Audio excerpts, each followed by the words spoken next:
It's all about making your viewing experience top-notch. You can now upgrade your video quality settings for sharper and more vibrant visuals. Click on Settings, select Quality, select Advance, and click on the highest quality.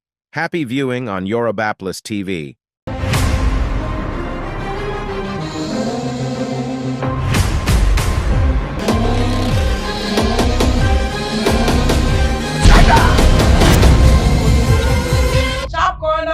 We make them happy. Even if they are not happy, we make them feel good. The one imagine. Èmi ni máa ń kọ́kọ́ sample gbogbo ọmọ tí wọ́n bá jí wájú láti oṣù ìbílẹ̀. Mo ń bẹ́ẹ̀ ṣeré ìwọ fúnra rẹ̀ yìí ní epo. Oko orí ìlú rẹ̀ ṣe fà.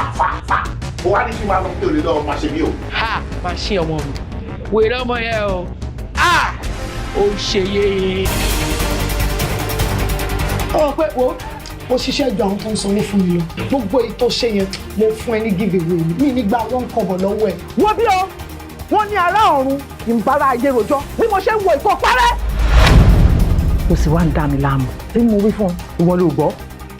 Gbébi tó ń gbé o, kò jẹ́ gbébi tí mò ń gbé. Tí bàbá rẹ bá ti lá aṣẹ́wó yìí rí, ìwọ náà mọ̀ ọ́ la. Sàlámà lẹ́kùn àbẹ́bí, mo fẹ́ rí ìyàwó ẹ̀ olóṣó tó gbé sílé. Àwọn alálẹ̀ fi yé mi o. Wọ́n ní ọ̀yàn ajé pa látọ̀run. Tó bá kọ lógì, èèyàn fi ṣe nǹkan míì ni o. Ẹni bá béèrè bí ọjọ́ iwájú rẹ̀ ó ti rí, kò fẹ́ rìn mú mi.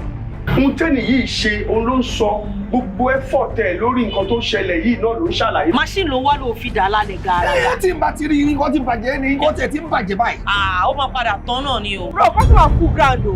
You go dey here, the money go come. You no do as I want. Gbogbo nǹkan tó wà lẹ́yìn géèmù ní nǹkan tó expect kò ṣe òyìnbó kò bínú kò fara yá kò sọ pé ò ṣe mọ́. Ṣẹ́dẹ̀ rí o, gbogbo orí burúkú tẹ máa ṣe yẹn, tẹ bá ti sọ̀rọ̀ ẹ bá ti ẹ pa o, tẹ bá try orí burúkú pẹ̀lú mi lẹ́yìn. Wọ́n láì náà wọ́n ní máa jáde àjẹ́.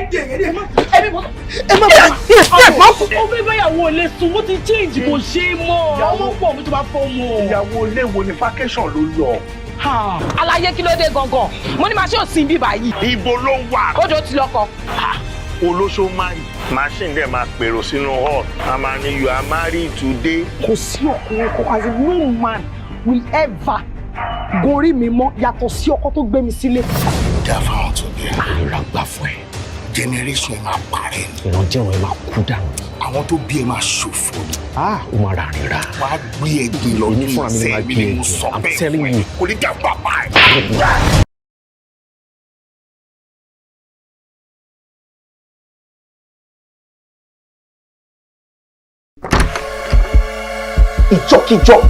Ìjọ́kíjọ́ ni mo pè é. Tí mo bá gbọ́ ní ẹnu anybody pé orí èmi àti ẹnìkan ní mood kan, just consider yourself finished. Kí ló pariwo? Peter ni o. Peter ló lọ rape lẹ́bi sí lọ́nà ọ́fíìsì o. Rape ní bẹ́ẹ̀ni sà, rape ni. In my own office nínú company yìí. O make attempt láti rape ọmọbìnrin. Èmi kọ́ ni mo make attempt láti fẹ́ rape manager ni mo bá nígbà tí wọ́n rán mi iṣẹ́. Fún ìṣe wọlé, mo bá manager tó ń ran fáńdì wọn tó fẹ́. Bí manager fẹ́ ṣe kí ni? Mr. Peter, tí mo dẹ̀ wà lórí ìdúró, ẹ jẹ́ ń parọ́ mọ́ mi. Ṣé nǹkan lè fẹ́ fi tipátipá rẹ̀ fún mi lọ́jọ́ yẹn ni?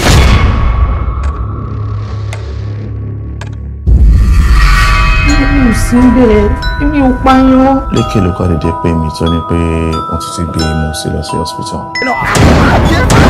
Ó kò já ìwé tẹ́ ṣe ìbáyìí náà. Dàgbàwò èyí ló sáré fún mi ní kí ẹ kí n fi torí ẹ̀ mọ́. Kó ṣí kókó ṣí kẹ́kọ̀ọ́ wájú ọtí. Mo wá láti wá dúpẹ́ lọ́wọ́ ẹ ṣé gan-an. Irú nǹkan tẹ́ ṣe fún mi lójú èèyàn tó lè ṣe o. Ẹgbà mi ó yẹ! Ẹgbà mi ó yẹ! Ẹ fọ́gọ́ lórí ẹ̀ tó bá ṣé wo ẹ̀ pálá ló fẹ́ dá ẹ̀. Tó bá ń gbówó yẹn lọ sí bank, káwọn kọ́kọ́ wà á dá ẹ lọ́nà gbà lọ́wọ́ ẹ̀. I don't think I want to do it. Kí ló ṣẹlẹ̀? Mo ní kí ẹ fi mí sílẹ̀. Ṣé dandan ni? Yèsí ló mí kọlẹ̀kùn. Èmi ni. Tá ẹ bá ti ṣe tán, èmi ní bẹ̀rẹ̀ inside ọ̀rọ̀ òkèdè mẹ́rin. Kí ló dé tẹ̀ parọ́ mọ́ mi pé èmi mo fẹ́ rí ìfìyànjọ́ yìí?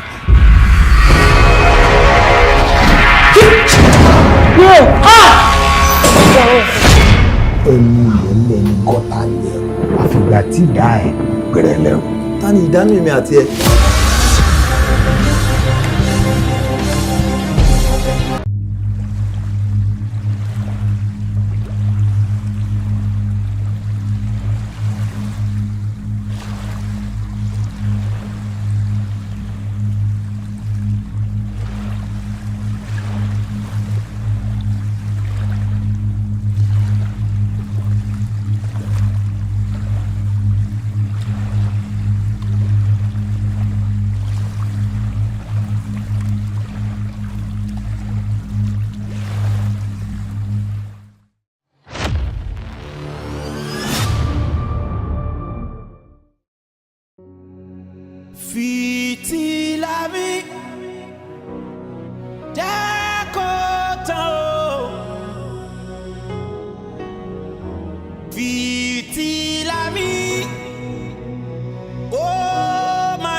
ṣe wọ́n mi.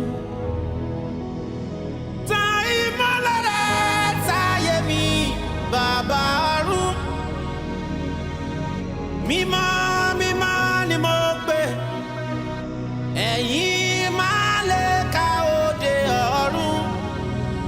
Fìtílà mi ò bó ti tán o, má má ṣe jẹ́ kó kú.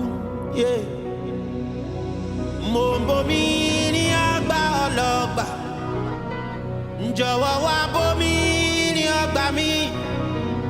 Bí mo ti tanná fọmọ lákejì.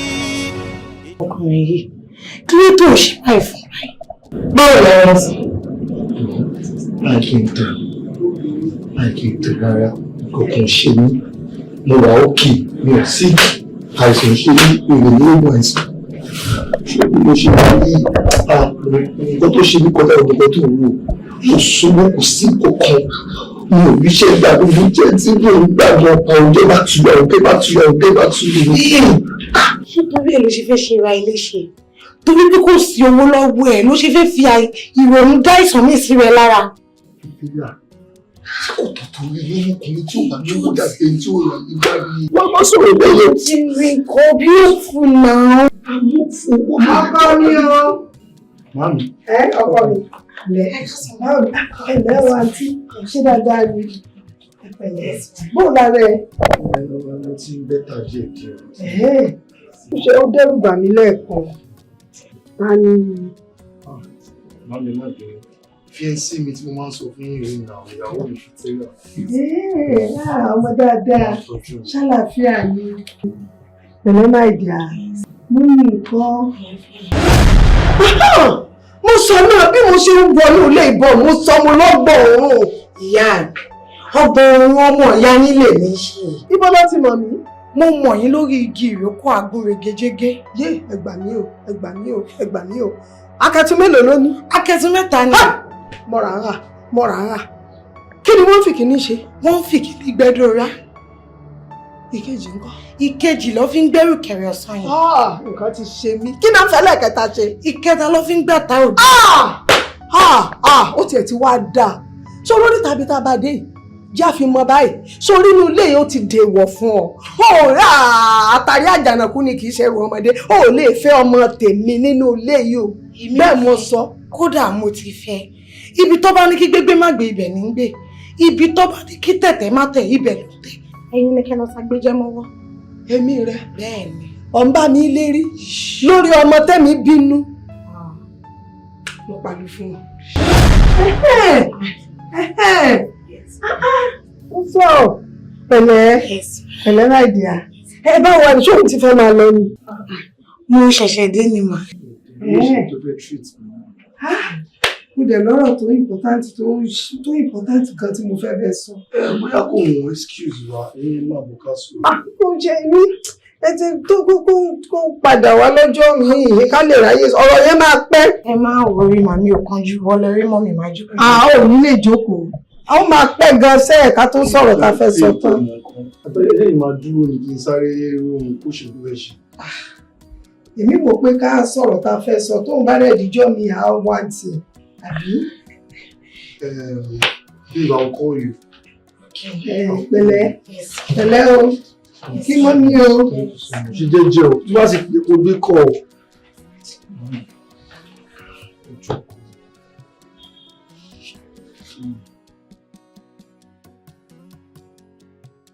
Dr. Tegeba, ẹ jọ̀ọ́ ẹ má bínú sí mi. Ó yẹ kó kí ti understand. Kí ló má bínú sí? Ṣùgbọ́n àwọn tó ń sọ. Èmi ò bínú sí wọn. Ní nǹkan láìkí àwọn èèyàn wà. Kó má mọ̀ ṣe wọ́n ṣe. They are supposed to be professionals. But ẹ̀yin náà, wọ́n ti sọ fún mi, wọ́n ní there is nothing they can actually do without Dr. Femiloye. Ó tún ṣẹlẹ̀ nìyẹn. Dr. Femiloye, right? Ẹ gbọ́, nothing without him. Yes. Àbí? Ẹ máa dá ṣe. Ṣé ti gbọ́? Ṣé bí Dr. Femiloye ni? Ẹ máa dá ṣe.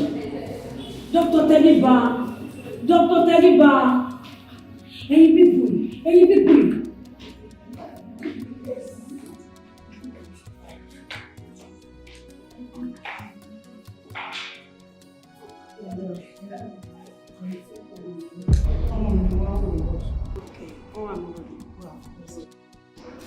Dúró mi. Ibo lo rò pò lọ?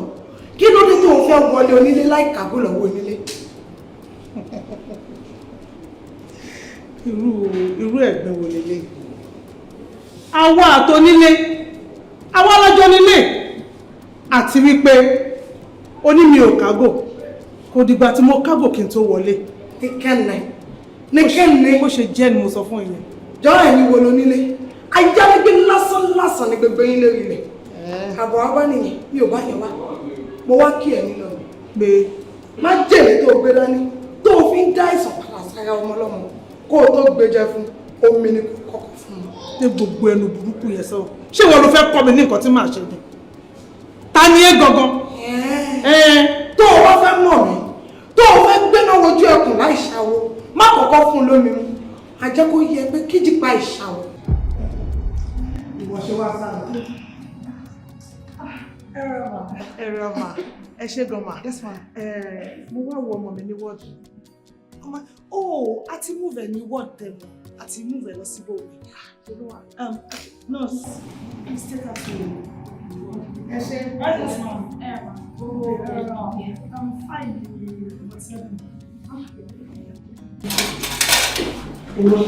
ẹ ṣe gan.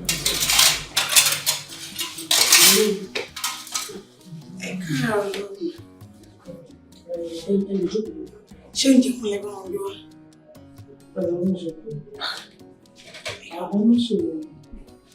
Ṣé omi wà ń bẹ? Ẹ̀rọ ẹ̀kún kọ́kọ́ mọ̀ mi. Kọ́kọ́ mi. Pẹ̀lẹ́. Bọ́ọ̀ lọ ṣé ó yà fọ́kànjá àti bẹ́ẹ̀ gbóúnjẹ wa kó wá jẹun. Ẹ̀rọ ẹ̀kún kọ́kọ́ mọ̀ mi. Kí ló pè mí àti ẹ̀kọ́? Ó ṣe máa ní kó wọ́kọ́ mọ̀ mi. Lẹ́ni tí èyí ti fi kọ̀kan jù kẹnu láàárọ̀ yìí. Àmọ́ mi ṣe rí medically ó dáa kí èèyàn kọ́kọ́ mọ̀ mi like 10 to 15 minutes kó tó jẹun. So ó máa lè regulate gbogbo body system mi.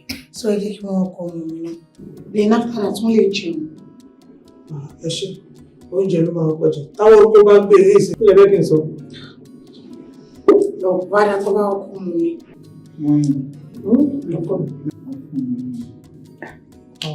Owó níbo ìwọ náà tẹnu mọ́. Ebi mi tí mo bí ẹmu wọn nǹkan tó fẹ́ràn. Ṣé wọ́n máa kọ́kọ́ mọ̀ mi ni? Epo oúnjẹ lọ́wọ́ kọ́ máa ń jẹ.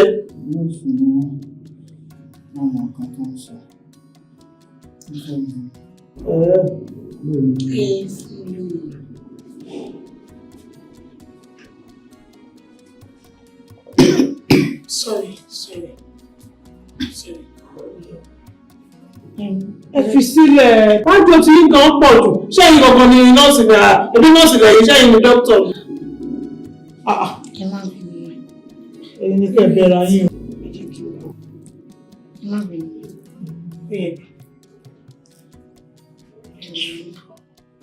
Ó ti tó. Sorry. Ó ti tó. Ẹ pẹ̀lẹ́. Tó bá tó bí 10 to 15 minutes, wọ́n lè jẹ oúnjẹ. Mo ní ọkọ̀ tí mo fẹ́ káàdì mọ́ kí mi mọ́ bọ̀.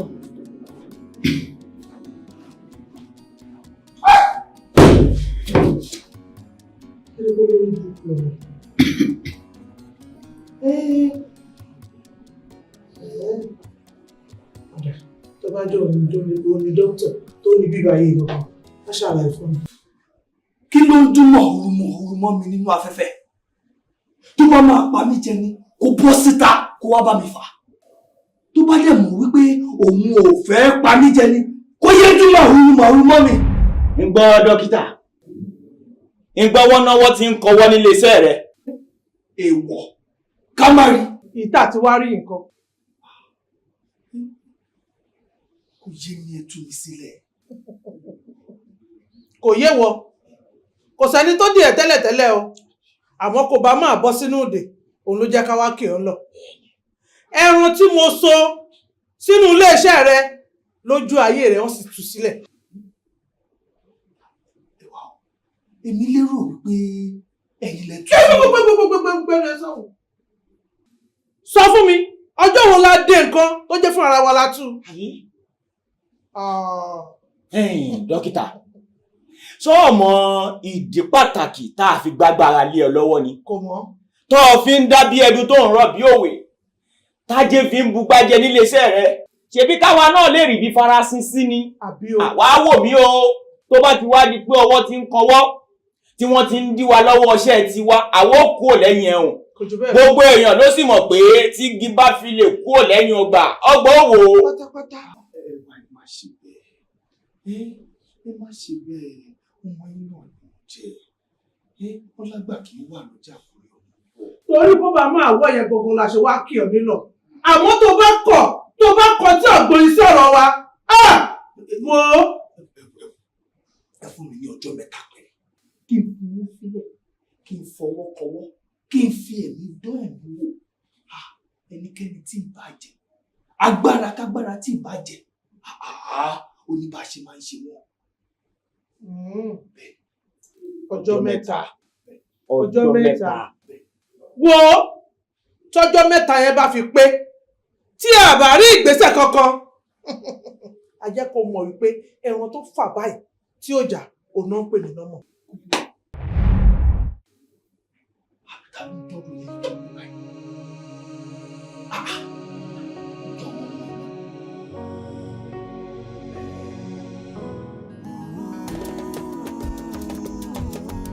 Jẹ́ ènìyàn búburú rí nínú ọkàn mi pé ẹ̀rù Olúwa kò sí níwájú rẹ̀ nítorí tí ó ń pọ́n ara rẹ̀ lé ojú ara rẹ̀ títí a ó fi rí láti kú rẹ̀. Oúnjẹ ta ló dáná? Èmi ni ìgbà tí mo dé tí mo rí pẹ̀lú sùn mi lè fẹ́ stress ni.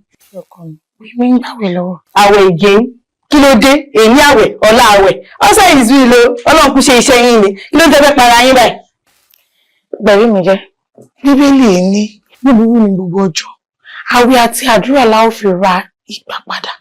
Ó ní a ní láti máa gba àwẹ̀ àti àdúrà láì sinmi àti láì ṣàárẹ̀. Mo understand yín but ẹ̀yin náà mọ̀ pé health is wealth.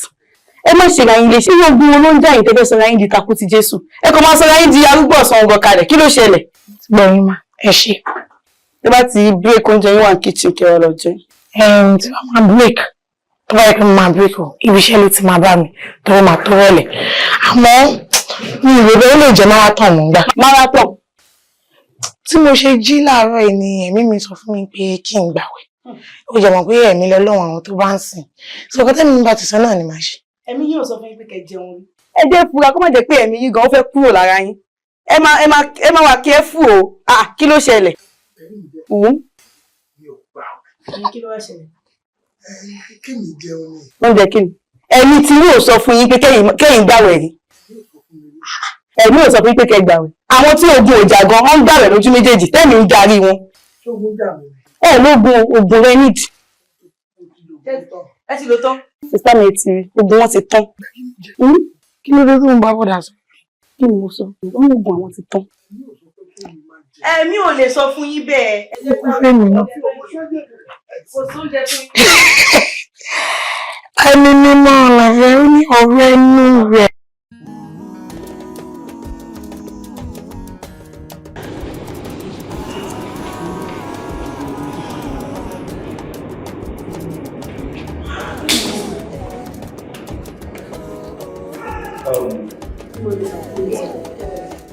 Good. Àwọn tó pè é kọ́. Kò tí dé sọ. Wọ́n ti dé. Yes sir. Now, tí wọ́n bá ti dé fọ́ọ̀mù owó tó mọ̀ fẹ́ rẹ̀ rẹ̀. Okay sir. Okay? Yes, and the doctors. Okay. You inform them that anybody kò gbọ́dọ̀ lọlé until I see everybody, okay? Ìyẹn kò gbọ́dọ̀ lọlé o. All right? Is that clear? Yes. All right, so get back to work. Ìmọ̀lẹ̀ àtàn, òkùnkùn á paradà. Ìmọ̀lẹ̀ á. Èmi ni mo sọ pé mo fẹ́ rí everybody. Torí nǹkan tó wà very very important ni mo fẹ́ sọ. As a matter of fact, nǹkan tó lè láì lé lọ ní ọ̀rọ̀ tó wà lẹ́yìn. Yes. Because àwọn ẹ̀mí kan wà tí mo ti rí wípé wọ́n ti ń gbìmọ̀. Yes, wọ́n ń gbìmọ̀. Wọ́n fẹ́ gba hospital yìí kúrò. Yes, mi wà ọmọ ẹni tó jẹ́ o. I don't want to know. Àwọn nǹkan tèmi náà ni wípé ohun àdúrà gbà o. Ohun àdúrà gbà o. Gbogbo ara máa gbà ní àbí láyé. Because I worked hard láti rí wípé mo kọ́ hospital yìí. Yes! èèyàn kò dẹ̀ lè wá from nowhere, absolutely nowhere. Ó dẹ̀ wá gba hospital yìí kúrò. So right now, a máa gba àdúrà kíkọ̀kíkọ̀ bẹ́ẹ̀ ni torí pé àdúrà la máa fi ṣẹ́gun gbogbo agbára Sátánì, gbogbo agbára àwọn ẹ̀mí kẹ́mi yẹn. Ẹ wá gbàdúrà right now wípé gbogbo ẹ̀mí kẹ́mi tó ti yé mẹ́rin tó gbogbo ẹ̀mí kẹ́mi èyí tó fẹ́ gba hospital yìí kúrò lọ́wọ́ mi.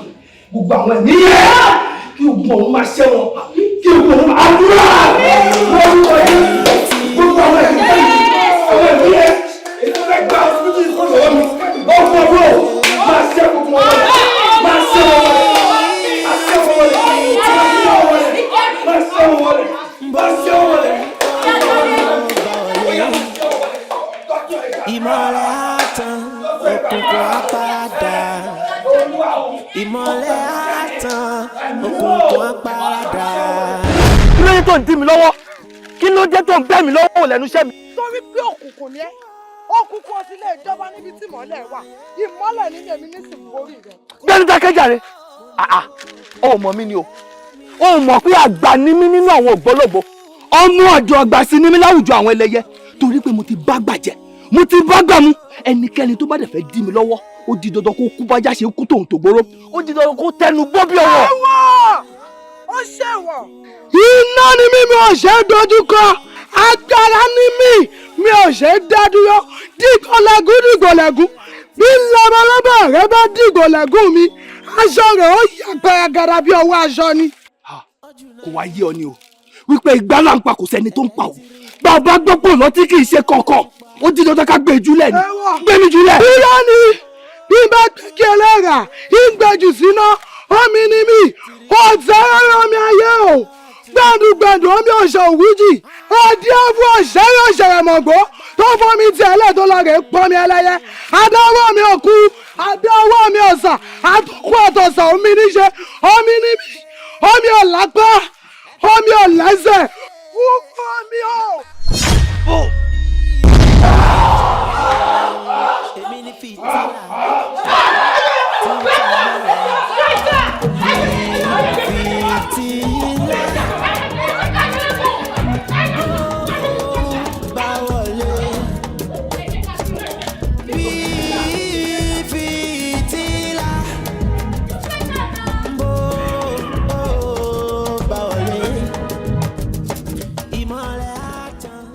Tí mo ṣe débi iṣẹ́ lánàá ló bá ní pípẹ́sẹ̀ o dókítà wà round o àwọn fẹ́ rí wa o pípẹ́sẹ̀ o ìgbà tó máa jáde ọba ní ẹlẹ́mìí òkùnkùn kan wà nínú hospital yìí ó fẹ́ gba hospital mọ́ àwọn lọ́wọ́ lára àwọn tó ń ṣiṣẹ́ gidi kan ó yẹ jẹ́ ká gbàdúrà a bá bẹ̀rẹ̀ àdúrà yìí ibi tá a ti ń gbàdúrà ló bá collapse. Kò sẹ́ni tó mọ̀. Dájúdájú ẹlẹ́mìí òkùnkùn kan wà lára yín nìyẹn lágbára tí ìwádìí ti ń lọ. Ṣé dókítà yẹn jẹ́ pásítọ̀ nàbó jẹ́ àfà? Jẹ́ kankan. Kí ló dé tó wáyé báyìí ti bí pásítọ̀ láti ìta àbí àfà kó wá ṣe péyà fún yín? Ìgbà tí wọ́n bá pe pásítọ̀ àbá àfà kádùúrà yàn tó gbà ẹnu everybody báyìí òun làṣẹ wà so wọ́n believe nínú àwọn ni tí wọ́n bá lè fi ẹnu ẹ̀ gbàdúrà Ọlọ́run máa gbàdúrà. Bọ̀tá ló wá ṣètò fẹ́ gbọ́ hospital gbogbo lọ́wọ́. Á lè ti kọ́ ti tiẹ̀. Ọ̀tọ̀ mi ò lè ṣe àfikún náà ṣàánú wa ni.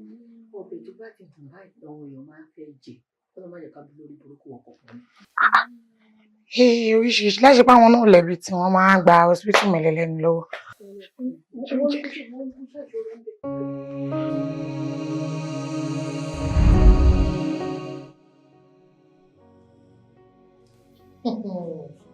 Ṣé bó ní bẹ́ẹ̀ kọ́? Ṣé ìwọ náà ti wá fojú ara ẹ rí pé òótọ́ ọ̀rọ̀ lásán? Ẹ̀rù ẹ̀bà mi, èmi náà ti rí gbogbo nǹkan tẹ́ sọ. Ẹ̀kọ́ ṣe ẹ̀ fojú mú. Omi, kó tó di pé aṣọ ọmọye mọ́, kọmọye ó tó rí òwò ọjà. Ńṣe ni kó o gbìyànjú, kó o kìlọ̀ fún, kó tọwọ́ ọmọ rẹ̀ bá sọ. Mo ti mọ bí tí mo ti fẹ́ ràn wá. Mo dẹ̀ máa bù mí pa. Kété tí ara mi bá yá ti bá kúrò bí báyìí. Kó o tètè fomi pa ni o. Tí o bá fi omi pa, eléru rẹ̀ yóò sùn bí o. Àti wípé, ṣé ọ̀rọ̀ àìsàn tó ń ṣe ẹ́ yìí? àìsàn lásán lélẹ̀ kò ṣe tọlọ́jọ́. Nítorí pé ikú kì í pa kiri, àrùn kì í ṣe kíni o ti gbà pọ́npọ́ lọ́wọ́ ọkú, o ti fúkú lẹ́yìn òróró jẹ́, ikú ò ní pa ọ́ níwọ̀nba ìgbà tó bá ti ṣe tiwa.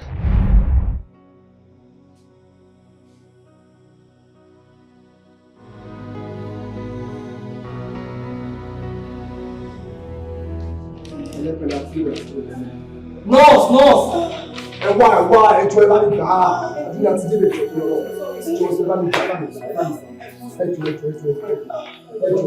ẹjọ́ àti débè tó.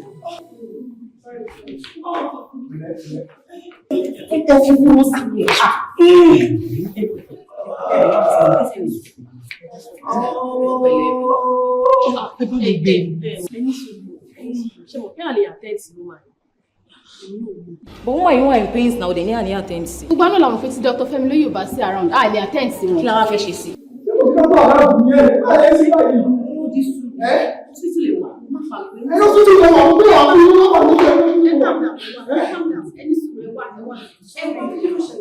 Why you in pains? Wọ́n dẹ̀ ní àlè attend sí wọn. Tí yóò tó wà in pain, báyìí báwo ṣe máa fi pálẹ̀ attend sí wọn? Gbogbo àná mọ̀ pé tí Dr. Fẹ́mi lóyè bá sí around. A lè attend sí wọn. Ẹ jẹ́ ká attend sí wọn náà. Matron is what you know.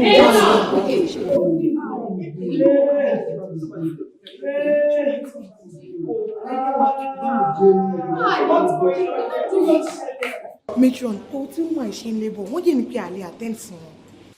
Exactly, a ò lè attend sí wọn. O mọ̀ pé tí dókítà ò bá sílé, a ò kí ń gba ẹ̀. No. Ṣé máa ń fún wọn lè báyìí? Matron ẹ lè pè mí. Actually, Ṣé o ṣe débi? O ti pé àbí? Few months. Ṣorí few months tó fi débi báyìí. Jọ ọjọ́ wo ló rí pé àgbẹ̀ olóyún sí bíbá ìtagbà delivery fúnra wa láìsí pé Dr. Fẹ́mi lóye wà ní. Ẹni sùúrù ìkókó tí ò bá ṣẹlẹ̀ méjì kan náà ló máa ń bẹ̀rẹ̀ ni.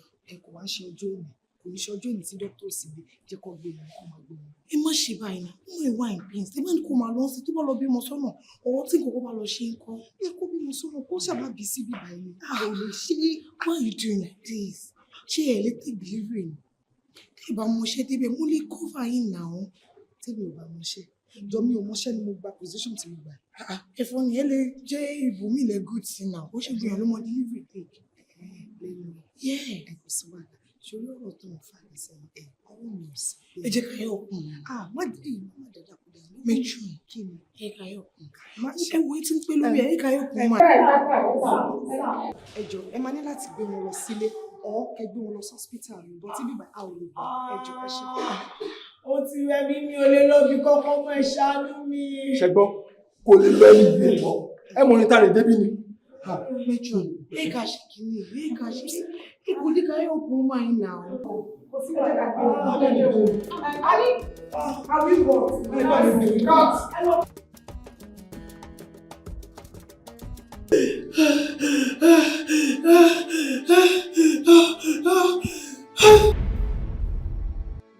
Fìtílà yìí mọ́mọ́ òkun mọ́mọ́ òkun yóò. Bí kò wá sí Tolúwa kí la rí sí tó fìtílà ibi lè wà wọ́n àtọ́ ṣe bí mo ní sí ọmọ ẹ̀ máa ti bá a yé láì kí ló ṣe wọ́n ṣe bí wọ́n ti I said it. Wait.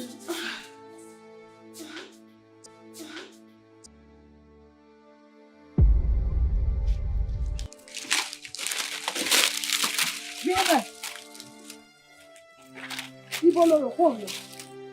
Ibi ìgbàgbé ni. Torí bẹ́ẹ̀ ló pọ̀ nínú ọ̀rọ̀ mi mo jẹ̀ ní láti lọ síbẹ̀ lénìí. Irọ́ ló fi yẹn pa. O ò tí ì ṣetán tó máa fọwọ́ rọgí ìgbàgbé torí pé o ti fojú kan fìtílà. Ọmọ òbí sanwó oníkànlá ó ṣèwọ̀. Wá! Kí ni ti fìtílà nínú ọ̀rọ̀ mi? Mo ní mo ti ṣetán ìní ni mo jẹ́ lọ́kùnrin sí máa bá lẹ́nikẹ́ni tó máa dá mi dúró. Mo ń lọ lónìí. Irọ́ ló fi pa. O ò níbi tó ń lọ torí pé ìgbìyànjú àwọn ènìyàn ẹ̀gan kò fàyè gbà.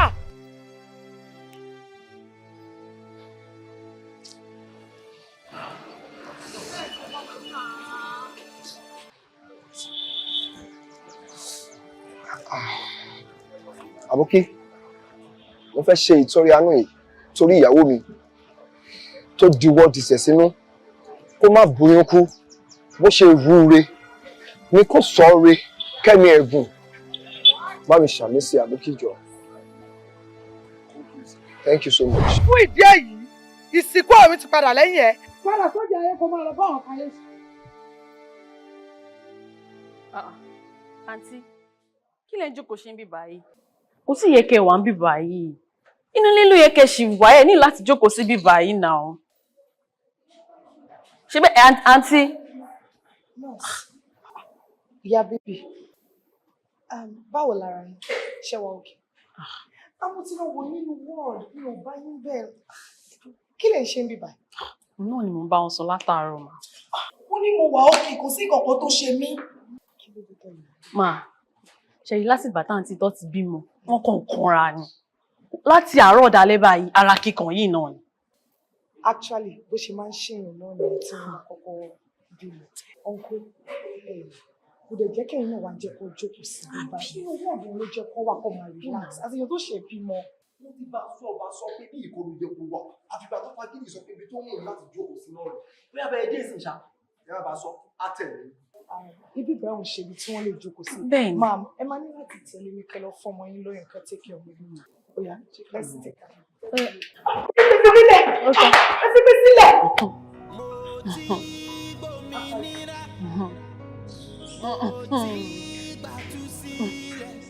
Sọ fún yín.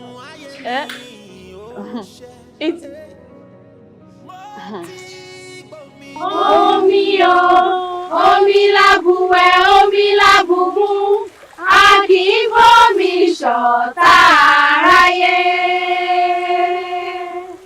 Omi o, omi lábùwẹ̀, omi lábùmú, a kì í bómi ṣọ̀tá aráyé. Má fọwọ́ padà yèyé omi lójú. Iye mọ́jà olúwẹ̀rí, má fomi bá wa jà o. Ẹ̀bọ̀ra nínú omi, yèyé máa ń bọ̀ o. Yàgò lọ́nà. Kúrè, sórí àwọn tó ń wò lọ́ọ̀kan yìí, ibẹ̀ ni àyè ẹ wà. Má rò pé o ti débi tó ń lọ o, ò tí ì débi tó ń lọ. Ó ti di ọ̀hún yẹn. Báwo ni mo ṣe fẹ́ débẹ̀? Ó wo. Wọ́n ní àgbàlagbà gbogbo omi ni mo wà yìí. Èmi ò lè lọ síbẹ̀ yẹn, ó ti sú mi o. Ó ò ní jẹ́ kó sú ẹ̀yìn torí pé ọ̀pọ̀lọpọ̀ ewu ló ti là kọjá. Ibi tó ń wò lọ́ọ̀kan yẹn gangan ni ìbú ẹ wà. O ní láti débẹ̀. Mi ò lè tẹ̀síwájú o. Ó ti sú mi. Kò sí tí mo ṣe fẹ́ débẹ̀. Ọ̀nà náà ló wà. Tọ̀ bó ṣe yẹ kó tọ̀. Máa lọ. Ṣé kò jù bẹ́ẹ̀ lọ? Kò jù bẹ́ẹ̀ lọ sáà tí mo ṣe lákẹ́lẹ́ nìyẹn. Ó dà kò burú. Àdúrà náà la máa gbà nítorí wípé àdúrà ni ọ̀pá Christian láti bá Ọlọ́run rìn. Ìwé mímọ́ gan fi ẹsẹ̀ múlẹ̀. Ìwé mímọ́ sọ wípé búburú ni gbogbo ọjọ́ ṣùgbọ́n ààwẹ̀ àti àdúrà òun la lè fi ra ìgbà padà. Fìtílà, sórí àwọn tí wọ́n ní ìmọ̀ nípa àlá lílá wọ́n jẹ́ kó yé wa wípé irú àlá tó sọ wípé o láyìí tó sọ wípé o bá ara ẹ ní agbami ohun tó lágbára díẹ̀ ni. Ìtumọ̀ àlá yẹn ni wípé nǹkan aburú nǹkan tó le ohun ni tó fẹ́ ṣẹlẹ̀. Tó bá jẹ́ wípé bó ṣe bára ẹ nínú agbami omi yẹn o wẹ omi yẹn já ó túmọ̀ sí wípé o ti ṣẹ́gun gbogbo ogun yóò tí ì bá fẹ́ ṣẹlẹ̀. Àmọ́ pẹ̀lú àlàyé tó ṣe yìí ó túmọ̀ sí pé kì í ṣe pé o wẹ omi yẹn já àbí? Kò sí wàhálà. Àdúrà náà la máa fi jagun. Àdúrà náà ni nítorí wípé ó dá mi lójú síbẹ̀síbẹ̀ Olúwa dára. Àdúrà náà la máa fi jagun. Mo dúró ẹ jẹ́ ká gbàdúrà. lórí Kristi wá. Kọ́ wa bá ti ń ṣe ní ọ̀run. I'm highly disappointed in you guys. Yes, mi mọ̀ pé ẹ wà competent. No, yes, mi mọ̀ pé ẹ wà incompetent. Because mo gbéṣẹ́ fún yín a simple instruction pé kẹ́ follow and you guys defied it. Mo fún yín simple instruction pé nobody ló gbọ́dọ̀ take delivery in my absence. Anyway, and you call yourself doctors and make sure what to one be. Of all people tó tiẹ̀ tún ní closure pẹ̀lú àwọn people yìí, you know, the nurses tó close mọ́ wọn dáadáa, ìwọ ò tún lè ensure wípé ó fi mi instruction tí mo filẹ̀ pé ó dúró ó múlẹ̀. Actually, you shut that your dirty mouth. Actually kini. No, actually kini. Actually, actually kò jẹ́ kí òfin tí mo filẹ̀ kó múlẹ̀ gbà yẹn. Ó pariwo actually listen. Doctor. Yes. Ẹ kàn ń kó gbogbo wa pọ̀ ni o. Ẹ ní láti understand pé èmi ò sí on duty lọ́jọ́ yẹn. Àbí matron ṣé mo on duty? Okay. You were not on duty. Yes. Okay, but wọ́n inform me about wow. Toro sí around me nísìnyí. O gbọ́dọ̀ máa make sure pé gbogbo nǹkan tó ṣẹlẹ̀ níbí báyìí o mọ̀. That you are aware. Kò mí pé kò mọ̀ pé okay kí ló ṣẹlẹ̀ nígbà báyìí. Ó sọ fún ẹ pé okay o iye àwọn tó wà. The magician. Ẹni tẹ fún ní accolade yẹn rí àbí? Ẹni tẹ fún ní flower pé okay take your flowers. Òun rẹ̀ náà. Tẹ gbà láyè kó lọ gbẹ̀mí.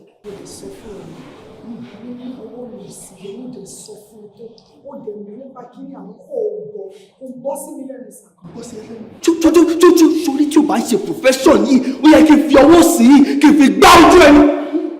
You must be sick, yes. She is a trained midwife. Ó qualify láti gbẹ̀bí. Okay, èmi ni mi mọ̀. No, mi mọ̀ pé she is a trained midwife, àbí? Mi mọ̀, ìwọ ló máa sọ fún mi nǹkan tó lè ṣe àti nǹkan tí ò lè ṣe. Mo ń sọ fún yín pé mo fi instruction lẹ̀. Carry it out, ó dẹ̀ bá mi tíyàn. Jọ́ torí Ọlọ́run tó bá jẹ́ wípé bí ó ṣe lọ gbẹ̀bí woman yẹn kú kọ́. Yes, ṣé o máa sọ fún mi wípé but she is a trained nurse. I'm very sorry, sir. I was in pain. You're sorry. You're sorry. You have to be sorry for yourself and for your life. Ta ló rán iṣẹ́? No, ta ló rán iṣẹ́? Àbó máa sọ pé o ò mọ̀gbà tí mo fi òfin lẹ̀. Wípé nobody must do this in my absence. Ṣé bí mo tiẹ̀ ṣe ń wọ ẹ̀yìn náà, inú ẹ̀ kọ̀ọ̀kan bí mi. I am irritated by your presence. Yes, o ti nauseate me. So, ṣé bó ṣe wà yẹn, go get out of my presence right now. Get out of this place. Are you mad? Mo ní kó gbọ́. Yeah!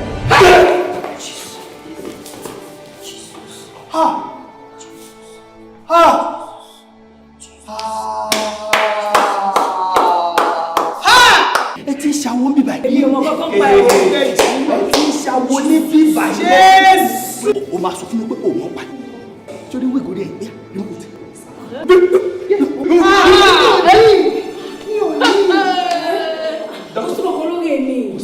Ọlọ́run o mọ̀ pé tó bá ní kò náà fi Ọlọ́run lẹ́kọ̀ọ́ máa fi Ọlọ́run láì mọ̀ pé ó ṣàmú wọ́n ti rí it.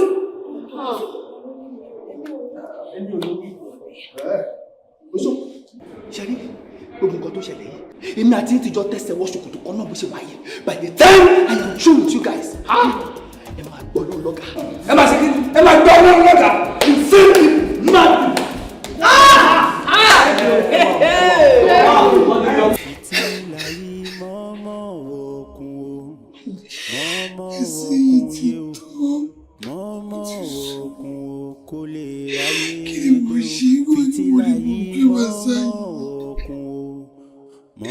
Kí ni mo ṣe máa ń lọ? Ní ìgbà tó bá kú díẹ̀ kí mi ṣe nǹkan gidi báyìí ló máa ṣàfihàn mi ṣe sí i. Ìyá jẹ mí. Wọ́n rí ìyá jẹ mí lẹ́ni mo ṣe sí i. Kò ní ṣe sí i. Ọlọ́run tó ṣe sí i. Mo ti ṣe sí i, mo ti ṣe lẹ́yìn àlàyé mi. Fìtílà ó ti tó. Ohun tí tí ń go through láti jọ ètò ìgbàdé máa pass through ẹjọ́ náà. Ó tó mọ́ mi máa ṣe báyìí. Olókùnkùn pa mí nítorí ìfojú mi ráre. Ẹjọ́ kíkọ́ náà pa mí. Ọlọ́run ò ní pa ẹ́ fún mi. Ọlọ́run ló kọ́ fojú. Ọlọ́run ò ní pa ẹ́ fún mi. Ṣé wà torí pé nǹkan wà lára wa torí ìpa rẹ̀. Ojú ò rárá rẹ̀. Fìtílà. Òṣìṣẹ́ aláyé. Olótìtó fìtílà. Olótìtó.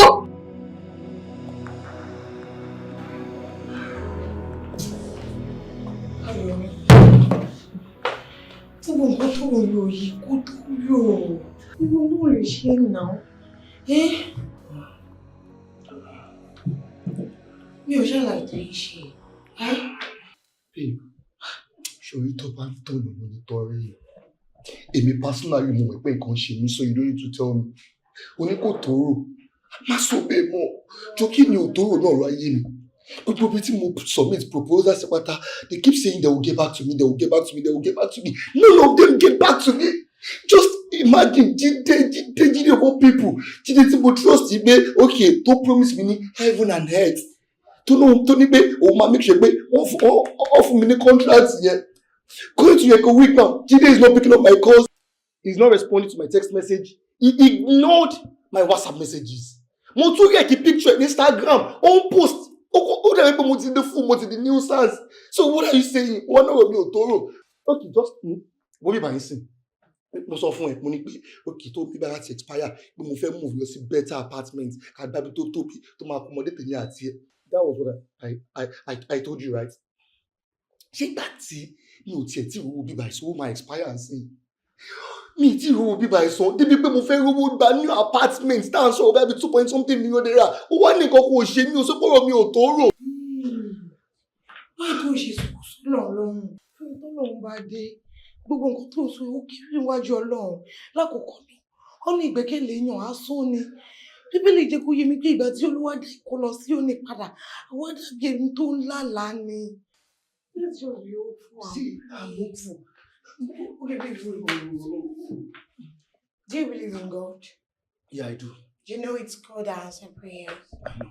Do you have faith? I have faith. Ṣé mo rí mo máa ń gbàdúrà? Ọlọ́run jẹ́ wà nípa tèmi, ó wà nípa tèmi náà. You know what? Mo máa ń gbàdúrà fún ìpínlẹ̀. But you see this time around, jẹ́ ká jọ fi ẹ̀mí dọ́gba. Jẹ́ ká gbààwẹ̀ àtàdúrà for 7 days just because of you. Mo mọ̀ pé tí a bá gbà Ọlọ́run máa gbọ́ and you see positive results. Babe, I know there is a God and I have faith. Ọlọ́run bẹ̀ ní tòótọ́. But ṣórí nǹkan tó ń ṣe mí sí mi tí ẹ̀rọ pọ̀rọ̀ prayer ní bye. Kò sí nǹkan tí àwẹ̀ àtàdúrà ò lè ṣe. So just pray, let's fast for 7 days. Jẹ́ ká gbààwẹ̀ yìí. Mo believe pé táwọn máa fi gbààwẹ̀ tó Ọlọ́run máa jẹ́ kí àmì àti ìyanu kó ṣẹlẹ̀ nínú ayé ẹ̀.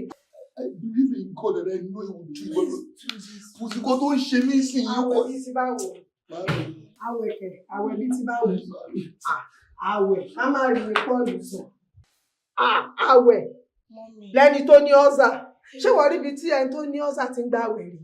Bíbélì ni pé iṣẹ́ àmì àti iṣẹ́ ìyanu kankan ò lè ṣẹlẹ̀ láì sí àwẹ̀ àtàdúrà. Kó tí mo ṣe ní kó jẹ́ ká gbààwẹ̀ ni. Òótọ́ ni ìyá ní Ísírẹ́lì, èmi náà rí bẹ́ẹ̀. Bẹ́ẹ̀ ni kó gbààwẹ̀. Jọ̀ọ́ dákun dúró ná. Ṣé wọ́n rán ọ sí mi àti ìdílé mi ni? Ṣókun nǹkan mi bẹ́ẹ̀ fún ọmọbìnrin yìí ni? Ṣé mò ń sọ fún ẹ pé o èèyàn ní ọ́sà? O sì tún repeat ò ń sọ fún mi náà pé iṣẹ́ ìyanu iṣẹ́ kinní kan. Ọlọ́run gan tó dá wa kò ní ká fìnira sin òun. Kò sọ pé dandan ni tó bá ní àìlera kò sọ pé kó gbààwẹ̀ kí ló wá dé nígbà tí ìṣepọ̀ rẹ̀ sí mi.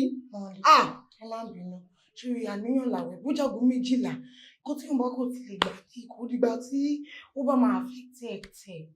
Pẹ̀lẹ́ o olòlò tíjú ìgbúngbọ̀nà fún ẹ ṣé mo pé wọ́n ló fẹ́ kọ́ mi ilé ayé gbé bóyá wọ́n ló bá mi láyé bóyá èmi ni mo bẹ́ẹ̀ láyé nígbà tí ìṣe pé tí ń dùn ìwọ ọmọ yìí mo ní èèyàn ní chronic causer chronic one tiẹ̀ wá ní tiẹ̀ chronic causer kò ní lè gbàwẹ̀ rárá dúró kí ló tiẹ̀ dé gan kí ló bí àwẹ̀ gan pápá torí kò yé mi. Ẹ̀rọ ọmọ mi ẹ má bínú torí títí yín ìfọ̀kànbalẹ̀ tí àtọ́jọ́ wájú tiwa náà ni. Bó bá lówó sìn a lè settle down a lè bímọ yín náà àrọ ọmọ yín a lè máa raṣọ fún yín gbé yín lọ lóyìnbó àti bẹ́ẹ̀ bẹ́ẹ̀ lọ tí yín ni mò ń ṣe. Ẹ ṣe aláàánú ara Samaja ẹ ṣe gan ni mo dúpẹ́ ṣé mo complain fún ẹ jọ ṣé mo sọ fún ẹ pé ó sú mi ṣé o béèrè owó lọ́wọ́ mi ní ìfún ẹ ni èmi mọ̀ pé lágbára ọlọ́jọ́ kan máa jọ́jọ́ kan ọ̀nà àlà fún ẹ tó bá jẹ́ towó sórí mo tún ní àjọ mi tí mo fẹ́ gbà ní next week màá tún kó fún ẹ kó lọ fi ṣe tó bá fẹ́ fi ṣe kọ̀rọ̀ tó fi máa bá mi rìn lémọ̀ tó máa bá mi sọ fún ẹ kó lọ máa gba àwẹ̀ ẹlẹ́dàá mi kọ aláwẹ̀ lẹ́yìn. Last month ní ṣe kó wà jókòó fún mi mami àjọ tẹ̀ ń da ó ti ń pọ̀ jù ó ṣàjọ tẹ̀ ń da ẹ̀ pọ̀ jù. jẹ́ máa dá kí n máa kó fún ẹ torí ọmọ ni mo ṣe ń ṣiṣẹ́. Ó yẹ kó bí ọ̀rọ̀ wà láfẹ̀sùn. A ní kò wá ẹ̀mí mi darí kọ́ mi. I don't understand. What's this with you? this morning boy and Ìwọ Ọlọ́run, kí ló dé tó ṣe mí ní fìtílà tó ń tọrọ fọwọ́ aráyé tí ò lè rí ìdí ara ẹ̀. Èmi yìí ni tí bá gbàdúrà fún yọ, wọ́n máa rí pa ìsí rere. Àwọn ọmọ ò gbàdúrà fúnra mi, àdúrà mi ò gbà. I am sick and tired. Èmi kan náà ni tí bá sọ̀rọ̀ ìtùnú fún yàn, wọ́n máa rí ìyípadà. Kí ló dé tó ṣe mí látùpà tó ríran fún aráyé tí díẹ̀ ṣókùnkù? Is this how I'm going to continue for the rest of my life? Living in pains, in trauma that I can't even get over. God, I am tired. How do I overcome this? How? Come true for me. Má jẹ́ kí n máa jábọ́ lásìkò iṣẹ́ rere mi mọ́. I am tired. Gẹ́gẹ́ bí aláṣẹ àti ìdarí hospital, I hereby place a ban on wearing of wig in this hospital. Any staff. Sorry, sir. Ṣé band on wigs yìí ṣé fún àwọn small nurses ni àbí àwa doctors sìn matron sìn ṣé ẹ feel like pé kò yẹ kí òfin band on wigs yìí kó affect àwa? Ẹ má bínú. Sir, èmi tiẹ̀ ń wò ni mo rò pé ṣe rí irú àwa tó yẹ pé ránkù ó ga sókè dé irú wa ó sì jẹ́ ká máa wo wig. Àwọn tó wà ní káúntà yẹn tó jẹ́ pé àwọn younger nurses yẹn àwọn ni kọ́ wọn wo wig. Bíbí mi sùn ẹ ti rórí mi ẹ mọ̀ pé mi ò ní nǹkan kan àtọ̀ so ẹ jẹ́ káwọn máa wo wig wa lọ kí a lè wà bẹ́ẹ̀. Okay, that's wonderful. So that's relation. Thank you, sir. The last time tí mo ti ẹ̀ check pé láì gbọ́ wọ́n ló gbà mí síṣẹ́ mi báyìí náà. Wọ́n ló ṣe interview fún mi. Wọ́n ló fún mi ní lẹ́tà. Okay. Because mo jókòó síbí báyìí mo fún yín ní instruction as the owner of this hospital. You dare question me? Sorry, sir. Okay. So I repeat myself again. As the owner of this hospital, I hereby place a ban on wearing of wig in this hospital. Okay, sir. All right? Okay, sir. Okay, sir. That will be all. Jésù Olúwa wa. Jésù. Bíbélì yìí ni ẹran tí Ọlọ́run ẹlẹ́dàá yín nígbà ìwé nígbà tí ọjọ́ bí òtí ìtò. Àwọn ọ̀dọ́ la wà bíbélì tí a lè pariwo. Pariwo orúkọ Jésù ní ẹ̀kọ́ gbogbo ẹ̀mí mọ́ sí ìlú. Ogun wo ló dúró ti ògùn ayé rẹ̀? Lórí pé kò ní pẹ́ lábọ̀ ògùn. Ẹ̀yin ọ̀gbọ́n yẹ pé wọ́n ní àdúrà.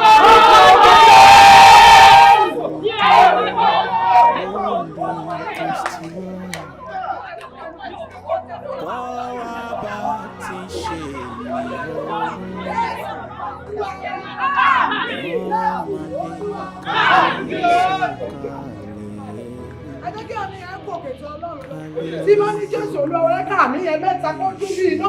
Jésù Olúwa wa.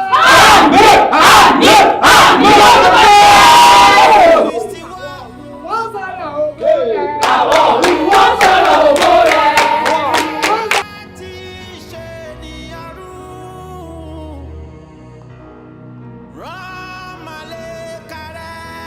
Babe, má bínú.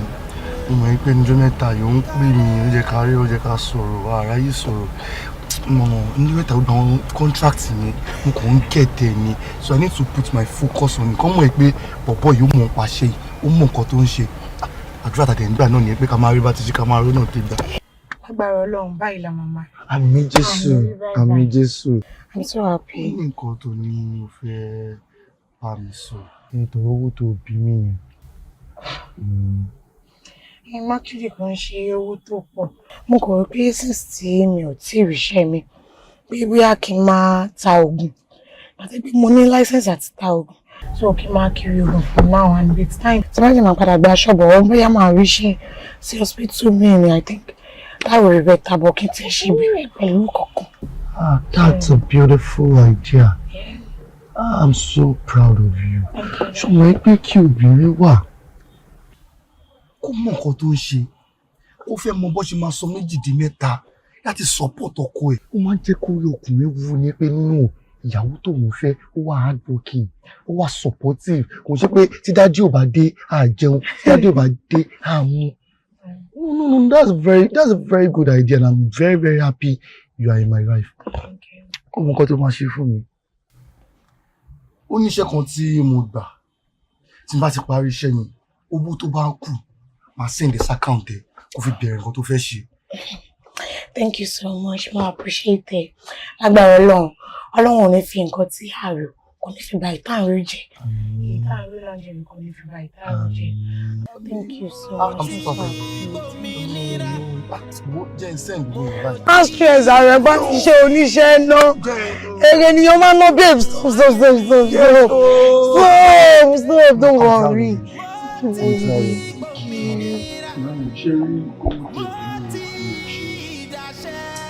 But the issue on ground right now ni pé owó kan wà account mi bí 1.5 million. But fiancé mi ó bèrè owó kan lọ́wọ́ mi pé kí n jọ kí n help òun kí n assist òun. Nínú 1.5 million yẹn ìgbà tẹ́mi dẹ́ ṣe nǹkan tẹ́mi fẹ́ ṣe ọgbà ọdún fẹ́ bá ṣe iṣẹ́ tí mo send owó sí wọn gbogbo àwọn tó fẹ́ rajà tí mo send owó sí wọn. So owó tó kù ní account mi báyìí n kò forward ẹ̀ sọ pé ẹ wo tóun dìyẹ mú. So bí wọ́n ṣe dìyẹ mú yẹn ọkàn mi fúyẹ́ díẹ̀ pé I'm safe, I'm good. So nǹkan tí a máa ṣe fẹ́ mi pé ẹ fún mi di next week Friday. So next week Friday yẹn mo expect owó kan tó yẹ bá ti wọ account mi èmi á send owó sí bó ti ẹ̀ jẹ́ 200,000 àbí 150,000 bó ti ẹ̀ jẹ́ 100,000 náà àbí 80,000 anything wọ́n ṣáà ti ẹ wò wọ́n ṣáà make sure pé mo send nǹkan kan tó yẹ bá ti wọ account mi ẹ máa rẹ̀ you know I got you. Ọ̀rọ̀ ló ń sọ lẹ́nu ẹ̀ dúró sọ ọ̀rọ̀ gidi ló dẹrù kó ń jáde lẹ́nu ẹ̀ ṣá owó kan wọnú àkáǹtì tiẹ̀ ìgbà tó ṣe tó fẹ́ ṣe tán o send owó sí fiancé ẹ̀ so fiancé ẹ̀ yẹn ló yẹ kó jẹ́ priority tèmi ìyá ẹ̀ yẹn kò lè jẹ́ priority fún ẹ tiẹ̀ ló jàjù ló yẹ kó kọ́ mú gbọ́ mo wá sọ fẹ́mi pé ẹ títí next week títí weekend wàá bẹ́ mi wá 80 wàá bá mi 100 gbà mí. Ṣé ìtọ́jú àbíàmọ́ ni èdè tí ń pọ́n mi ti pẹ́ èdè mú ọmọ tẹ́ ṣé wọ́n kò tẹ́yìn understand ẹ̀yìn lè bí èyí ṣì máa ní understanding pé ọmọ mi ni owó pọ̀ ní owó ẹ̀fọ́ náà tó bá ti lówó ó máa fún mi ṣùgbọ́n gbogbo àwọn ọmọ tó máa ń tán sí èdè ọmọ yìí lè try fún mi gan ọmọ tó ń dúró ti ọkùnrin níjọ́ ṣòro ó daṣọ àṣírí bò mí kò já mi sí wòwò kò jẹ́ kí n ṣẹ̀sìn ní kọ̀ọ̀kan kò jẹ́ kí n ṣẹ̀sìn ní gbangba obìnrin tó fi ń ṣàdúrà fóbìnrin ni you understand so gbogbo tí mò ń ṣe náà I just want to make her happy ó sì bá tí ó sì yàn kankan ó dúró tì mí ó gbà mí tán ó daṣọ àṣírí bò mí kò jẹ́ kí n rìn wòwò gbogbo tí mò ń ṣe nìyẹn ẹ̀yin máa understand. iná ọ̀rọ̀ tó ń sọ iná ò ṣe dáa náà ọmọbìnrin tó daṣọ àṣírí bò ẹ̀ tó ẹ̀pù ẹ̀ ìyẹn tí ẹ̀kọ́ ní iṣu yẹn kọ́ ni mo fẹ́ ṣáàdì sùúrù ní sùúrù kò gbọ́ tèmi o ṣó mọ̀ pé mo ti ń sọ̀rọ̀ ọmọ ìfún ẹ̀ láì mọye ìgbà ẹni tó wẹjú lẹ́rù ń bá ẹ mèrè pọ́nbélé lọmọ yẹn ṣó mọ̀ pé mo ti ń sọ kò ń ṣe àkọ́kọ́ kò ń ṣe èkejì rẹ mo sì tún repeat ẹ o ò lè fẹ́ o. ọ̀rọ̀ ẹ̀mẹ̀wẹ̀ jẹ́ sáwọn olùgbẹ́lẹ́ sọ yìí èmèrè níta ni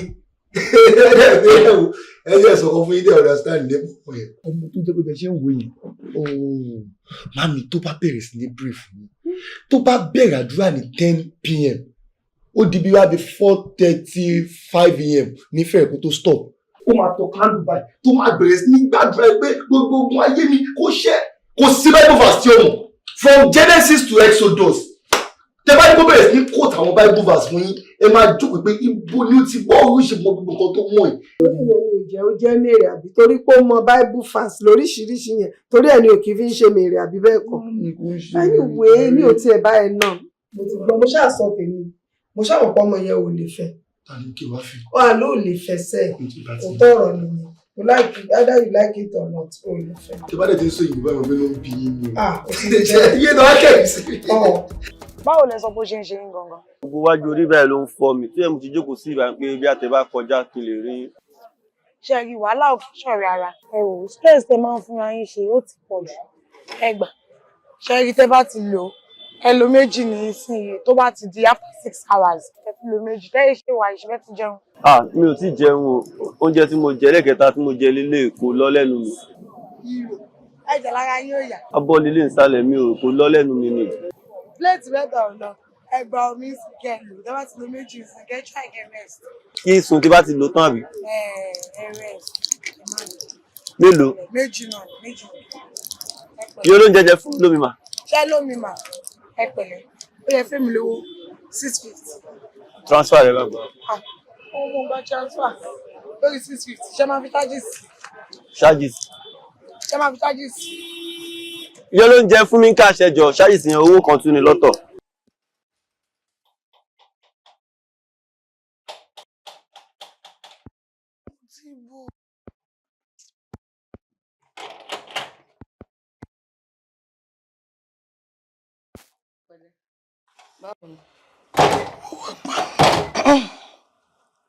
Ṣé kò sí? Ṣé ni gbogbo orí mi ó ń fọ́ mi wà.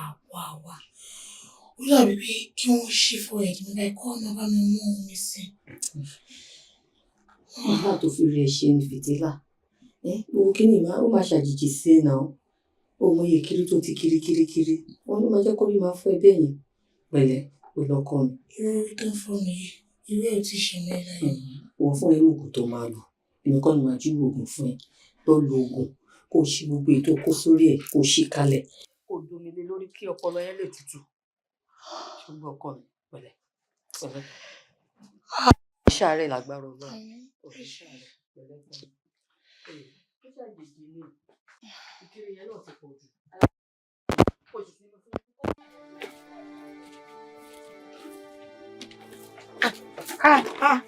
Bá mi gbé ẹrù orí ẹ̀. Irú àrífín wo ni? Kí ni mo ṣe fún yín? Mo sanwó ẹgbẹ́ ẹ lè gbẹrù lórí mi.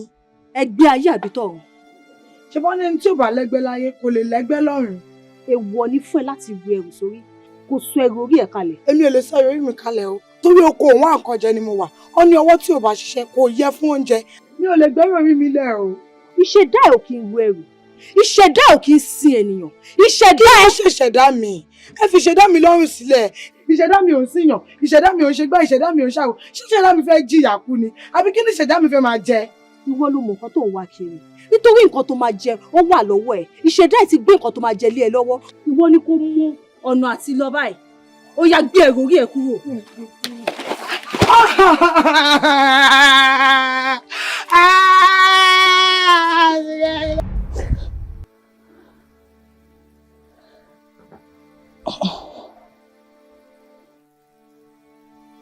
Irú aláwọ̀ líle ẹ̀rù dání lórí lọ́rùn ní jẹ́ lórúkọ Jésù.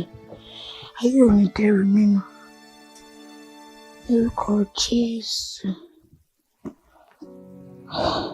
Mo dúró lórí Kristi wá. Kọ́ wa bá ti ṣe ní ọgbọ́n. Romale kare sọ̀kalẹ̀. Wọ́n ń gbẹ́lá bí lọ́mọ tó ṣe lé ètò jẹ́ mi lé ẹ̀jẹ̀ kí wá sí ìmúṣẹ. Jésù ọ̀wá lórí Kristi wá. Kọ́ wa bá ti ṣe ní ọ̀run. Romale kare ṣàánú fún mi. Kalẹ̀ borí èṣù láyé.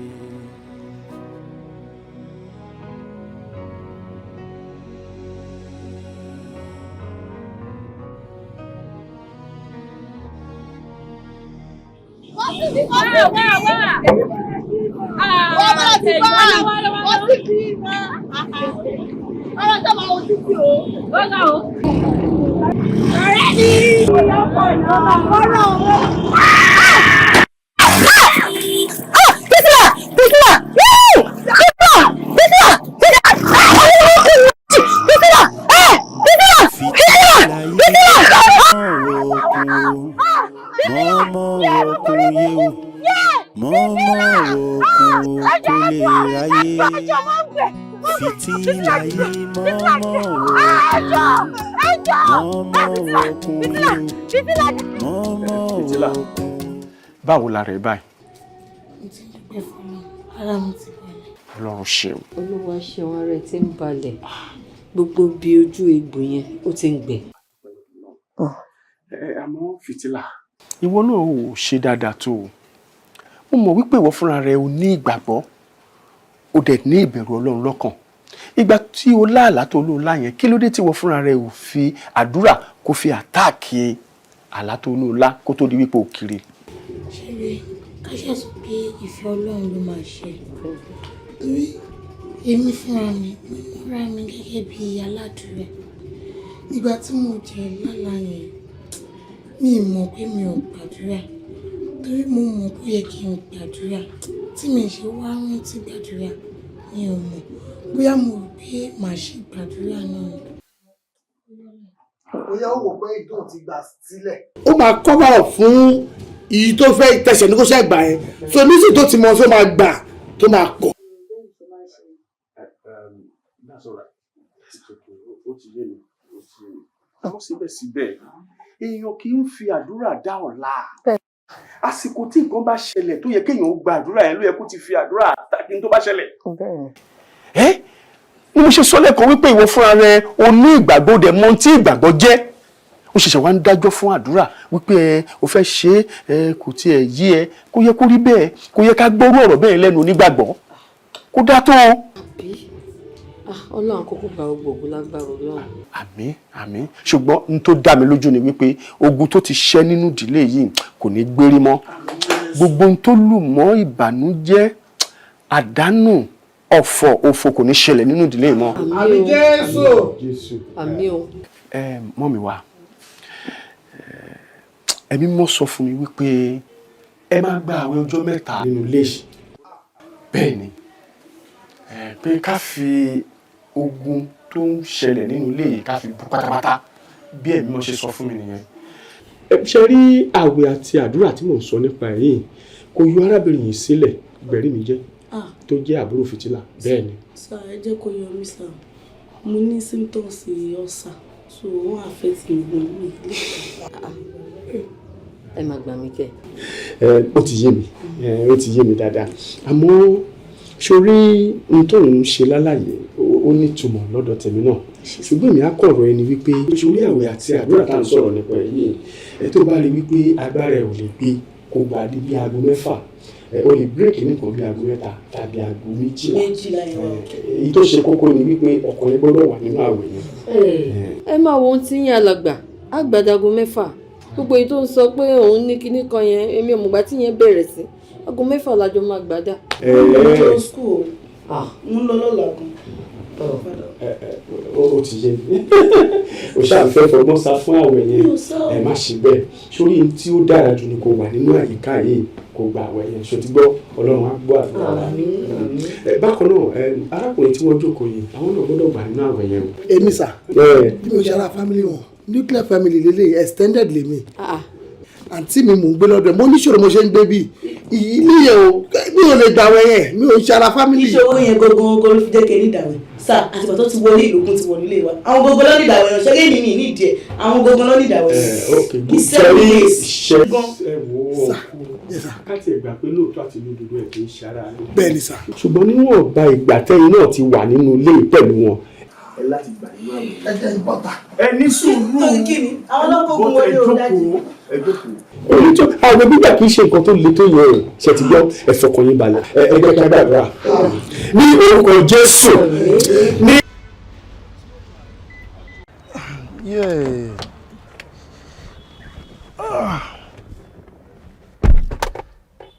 Èmi ni mo mọ nǹkan tí mò ń sọ. Between me and you, we both know you are spiritual. Àjọmọ̀ ẹ̀ pé òjò nẹ́gbẹ́ ni. Ó ṣe jẹ́ kí a jókòó ká wá source ká wá means ká mọ ìdí àti nǹkan tó máa ṣe tí gbogbo kíní fi máa reduce. Oh, Fiti, you are trying to get me right. Igbe ká mọ̀nà tá máa tọ̀. Àti nǹkan tá máa ṣe tí ògbè fi máa níyanjú, that's what I'm trying to say. What you kind of possessed. So it's understandable. You understand? So kako one got máa ṣe sí tí àtúnṣe fi máa wà ní, tí ìyípadà dáadáa fi máa wà ní. Ojú ọ̀nà tá máa tọ̀. Mi gbọ́n tó sọ. Ojú ọ̀nà náà ni ìwọ wà yẹn. Ojú ọ̀nà yo kí ni yẹn mean? O máa pè mí. Don't end that call. Don't.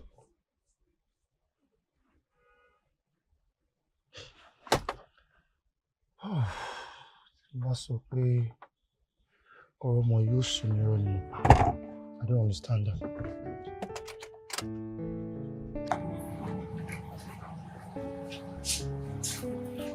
Ṣé tán ni? Wọ́n la máa dúró dè. Ṣé òun mọ̀ mi? Bàtà ẹ̀ dúró dè mí kú. Kí ló ṣe? Táíwò! Kí ló ṣẹlẹ̀? Táíwò! Dídé! Táíwò! Ẹ bá mi gbé! Táíwò! Omi dà! Wúwo! Kí ló ṣe?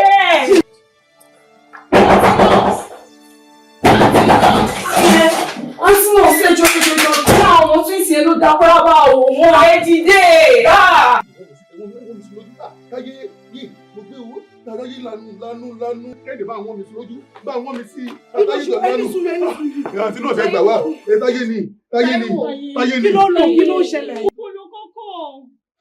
Táyé. Àti náà sì ọmọ yóò gbọdọ̀ ta ló wà lé. Ọtún domi nù. Ẹ fún mi lómi. Báwo àbọ̀ bómi mi wà dáhùn bómi mi wà. Kò tún bẹ́ẹ̀ wò kí ni yóò wọlé mọ́.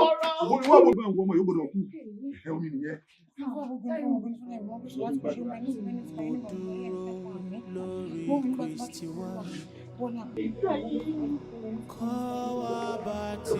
Ẹ bá fún lógún.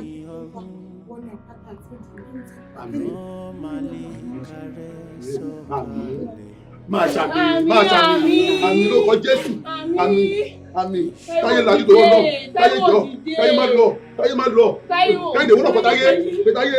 Ọlọ́pẹ́ iye ni mo olúwa ti jẹ́ kí wọ́n kí o sùn máa rí ní orúkọ ti Jésù.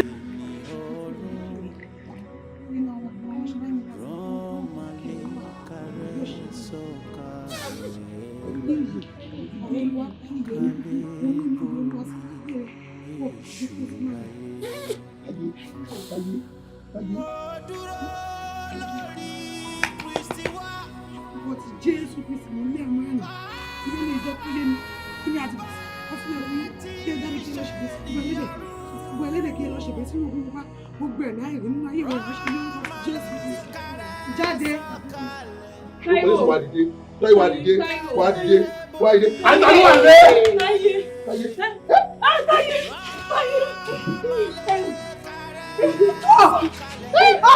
Àti náà báwo ti Jésù?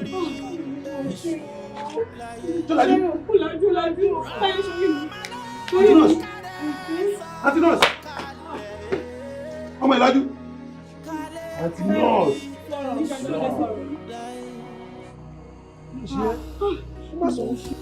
Mo ti ń tọ̀nà fọmọ ẹlòmíràn wá ló ti rí ìdí ara rẹ o àfi kó mọ́mọ́ yé o mọ́mọ́ òun báwo.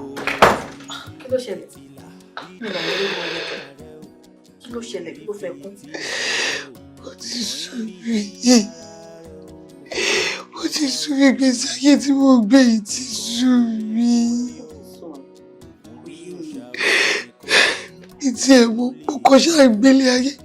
Ṣé nọ́ọ̀sì lọ́nà mi ní àbí pásítọ̀ àbí kòkó bí òun? Kí ló dé tí mo joyè fìtílà tó tọ̀nà fọ́ọ̀mù aráyé táyé tí ẹ̀ ṣógúnkù? Tí ó bá ṣe pé mo máa ń gbàdúrà fáwọn èèyàn tó máa sọ gbàdúrà ń gbà, mi ò ní gbàgbọ́ pọ́lọ̀ òun wá kí ni mo ṣe.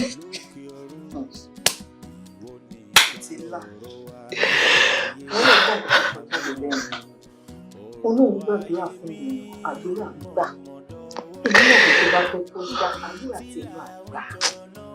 tó bá ṣe ìpè ọlọ́run tó ń tẹ mọ́ ọlọ́run ọlọ́run ní àṣẹ ìlú wo gbogbo ibi tó ń ké ó ń kọ́ ní solution mi torí mo rántí nígbà tí ó wà kékeré ọjọ́ kò yé mi pé ó máa jẹ́ ní tó máa gbà àwọn èèyàn là ó jẹ́ kí mi sọ fún ẹ pé kó lọ sí school fún nọ́ọ̀sì torí dókítà àti nọ́ọ̀sì ọ̀ yàtọ̀ sí pásítọ̀ ìrẹ́yìn náà gbà ní àwọn ọ̀rọ̀ fìtílà kó dákẹ́ ẹnu ọdẹ mi ọ̀ ẹni òwe rà yìí o. ọkọ mi ò Jésù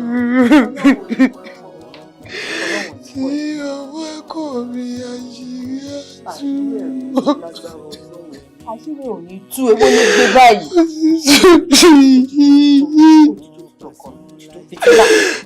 fìtílà ọlọ́run ò ní pa fìtílà ẹ̀ agbára ọlọ́run. Perfect. Nǹkan tí mo fẹ́ bèèrè ni pé ṣé ó possible kó jẹ́ pé ọlọ́run fẹ́ pè mí fún iṣẹ́ ìránṣẹ́? A kò fi hàn mí níwájú ọlọ́run tí a kò gbọdọ̀ kó jẹ́ irọ́. Ohun tí Olúwa sọ ni wípé kí ẹ pàdé òun nínú ìgbàgbọ́ yín dúdúró ṣinṣin. Bẹ́ẹ̀ ni ó dá mi lójú wípé ohun èlò Olúwa ni yín kí ẹ sì túbọ̀ kún fún àdúrà. Àdúrà? Bẹ́ẹ̀ ni. Tó bá jẹ́ ti àdúrà mo ń gbìyànjú àdúrà láìsinmi àti láìṣàárẹ̀. Lóòtítọ́ ni àmọ́ ẹ sọ fún Ọlọ́run pé kí Olúwa kó kọ́ mi bí wọ́n ṣe ń gba àdúrà kí n má bàa ṣe àdúrà gbà. Bẹ́ẹ̀ ni.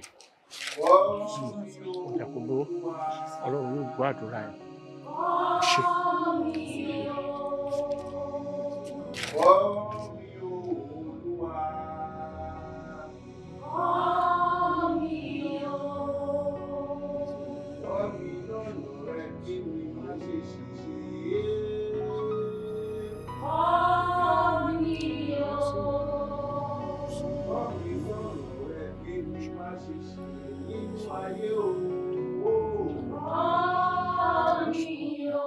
Fìtílà wà tẹ ọ̀tẹ̀ ọ̀fà tẹ̀tẹ̀ dì bí ó ná kí ni ìṣòro ayé rẹ kí lọ́kùn tó o torí ọ̀rọ̀ ọlọ́rọ̀ tó o kò kò wálé kí ni wàhálà àti ẹ̀rọ ọ̀rọ̀ ìbẹ̀rẹ̀ ṣé o fẹ́ gbọ́ mo gbọ́ iṣẹ́ tí a bá rán ẹ kí pa ẹ iṣẹ́ lè àjẹyè níwọ̀ ó ti gbàgbé ni ẹjọ́ ẹlẹ́jọ́ lóbi àbàtàrò ti fi kú ọ̀rọ̀ ọlọ́rọ̀ tó dáwọ́lé ní ọ̀pá torí èmi ọmọ tó fún ìdààmú nínú ọ̀rọ̀ lọ́rọ̀ ní ìsìn èmi ọmọ tó kọ̀ lórí ọ̀rọ̀ ọmọ tèmi bẹ́ẹ̀ mi lè mi bímọ mi ṣé wọ́n lọ bá bí mi àrà tó bá sì wù mí ni mo lè fi dá nǹkan bá wù mí ni mo lè fi ṣe tó bá wá lọ fẹ́ rẹ lẹ́rù tó fẹ́ fa tiẹ̀ lọ́wọ́ sí kàn nínú lèmi bẹ́ẹ̀ ni ọmọ ẹ ló ké sí fìtílà òun fẹ́ wà nínú ìmọ́lẹ̀. ṣókí iṣẹ́ tí mo dáwọ́lé àṣeyẹ ni màá fi ṣe dálákànṣe ìwọ ni kó lọ jáwọ́ lákàn tí ó yọ kó dá mi lákaná.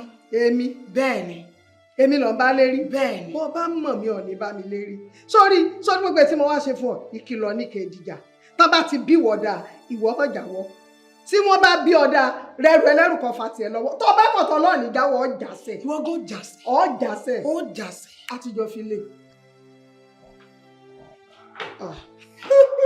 mọ́mí ẹlẹ̀ ẹ kí ta ní ìkúnlẹ̀ ò ṣe wà ń ta fẹ́ jẹ là ń wá ṣe bó rọ́wọ́ mi. Rárá máa ò Ayọ̀míkùnrin ti ṣiṣẹ́ fún ẹ máa bínú. ẹ gbọ́ wèrè pretender èmi ló ń díbọ́n fún yẹn o tí wọ́n fún rẹ̀ ẹ mọ̀ pé àtẹ̀pọ̀ àtàrẹ̀pọ̀ lèmi àti ẹ tá a jọ mọ nǹkan tá a fi ń nu ọwọ́ wa gbọ́ sórí wíwá ètò wálé nìyí kó jẹ́ ìbẹ̀rẹ̀ àtòpin mi ìfẹ́ rí ẹsẹ̀ nínú ilé ìmọ̀ o ò gbọ́dọ̀ wọ́n mọ tèmi wá mọ́ o torí kò lè fẹ́ ẹ bẹ́ẹ̀ ni so látẹ̀ní lọ má jẹ ìjà pẹ́tẹ́ ẹsẹ̀ nínú ilé ìmọ̀ mo fún ẹ ní tèmi tó wà. Mọ́mí ẹ̀jọ̀ kí ni mo ṣe fún yín? ìwọ ni kò bẹ́ra ẹ̀ o lè bẹ̀ mí ó yí ẹ ó dẹ̀ yé mi náà wọ. ọ̀jẹ̀ ó tán àṣírí tú. mo mọ̀ pé ń pretend ni ìwọ ó tí mọ ibi tó fẹ́ gbélé ìwọ kì í ṣe inú ilé tèmi ń bí ó tí lọ́kàn ó tí lẹ́nu tó fẹ́ fẹ́ ìwọ idiot.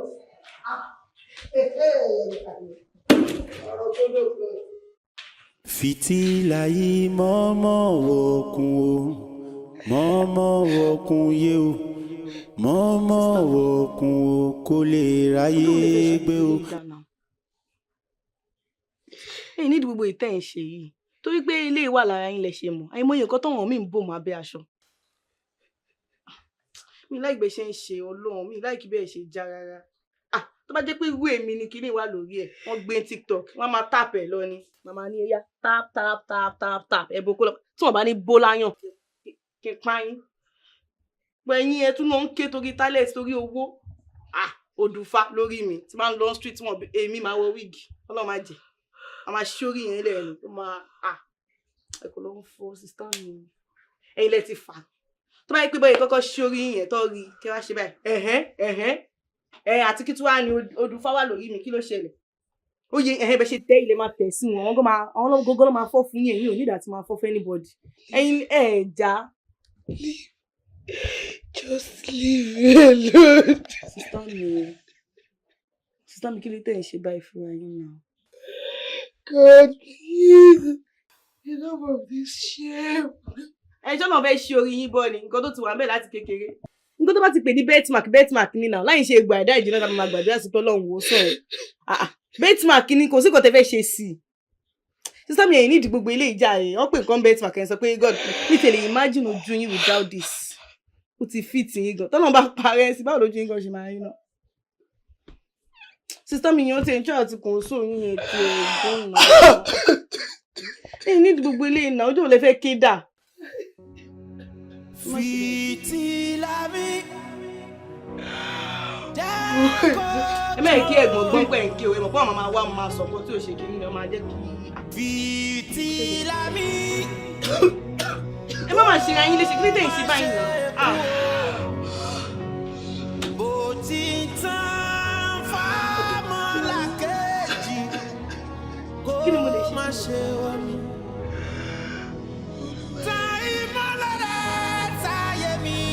Bàbá ọ̀run mímọ́ mímọ́ ni mo pè. Bàrà ayé fẹ́ bàrà ayé bọ̀ Jésù ti jọba. Ẹgbẹ́ rí o. Jésù ti jọba. Jésù ti jọba. Bàrà ayé fẹ́ bàrà ayé kọ̀. Jésù ti jọba.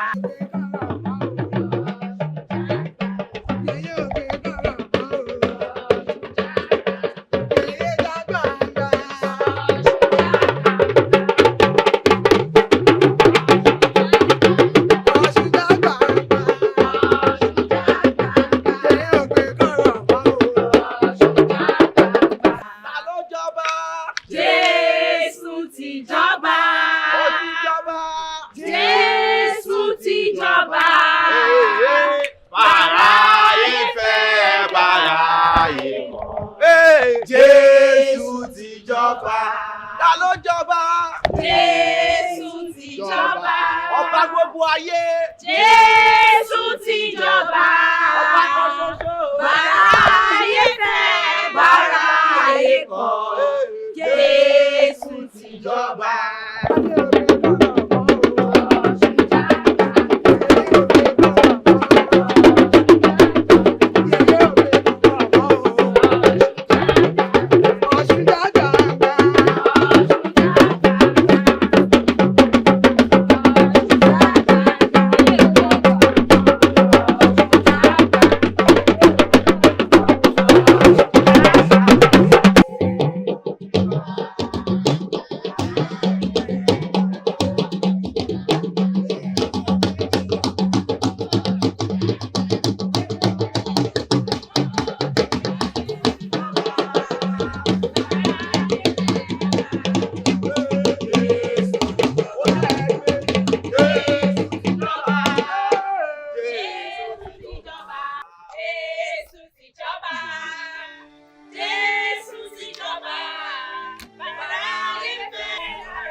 bó ṣe jẹ́ máa wojú wọn máa gbé náà wojú wọn jù. ṣe ìtẹ́jú ìgbà ló ti lè máa dánù àbí o fẹ́ wojú mi yẹ ó yẹ wọ́n wojú mi.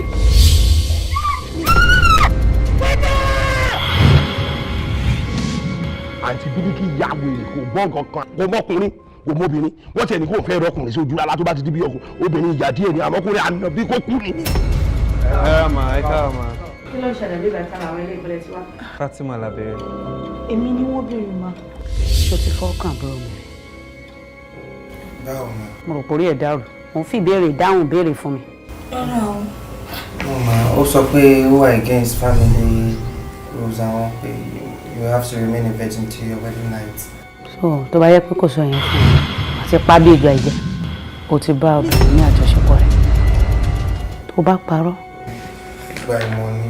ìgbà ìmọ̀ kí ni body count ẹ. 9 obìnrin 9 ló ti dá mi lálù. o lè fẹ́ àbúrò mi tó jẹ́ virgin.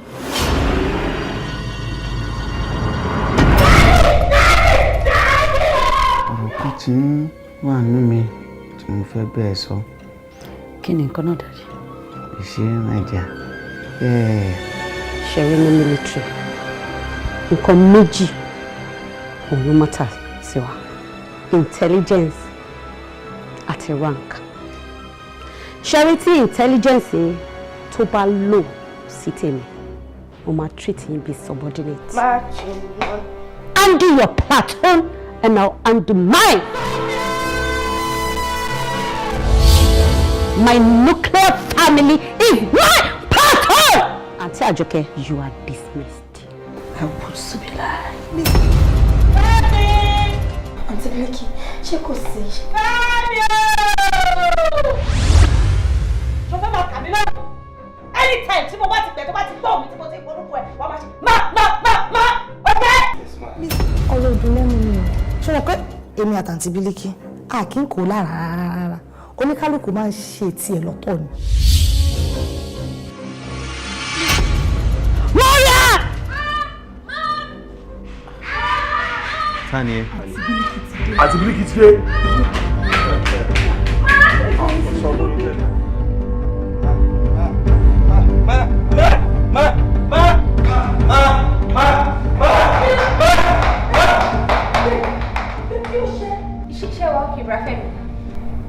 nǹkan tí ń ṣayé mi o Ọlọ́run ṣàánú mi ló kù báyìí.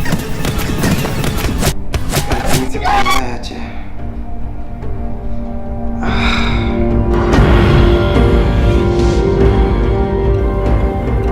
àtàrí àjànàkú alákọ̀ọ́kọ́ kí lorúkọ ẹ̀. Okonta. Oko kí lè pè. Okonta. Kò sí wàhálà. Ìnàkí kejì ńkọ́.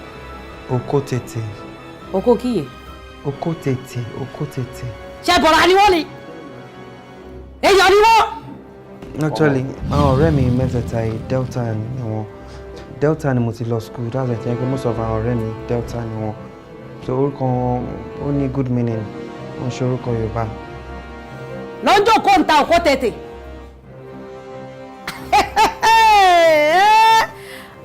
Kò sí wàhálà oríṣiríṣi làwọn máa rí nílé ayé kódà búfálò kẹta ń kọ́ oko kí lòun jẹ. No, òbóyè lòun wọn ṣọkọ. èmi yàtọ̀ òbóyè lèmi.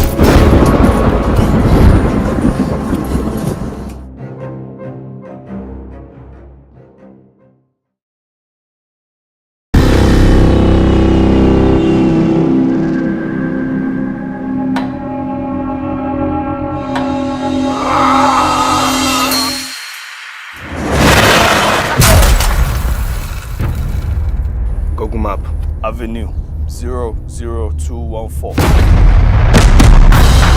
Iná ni mí! Kájọ́! Ilé idán ńlá, idán líle.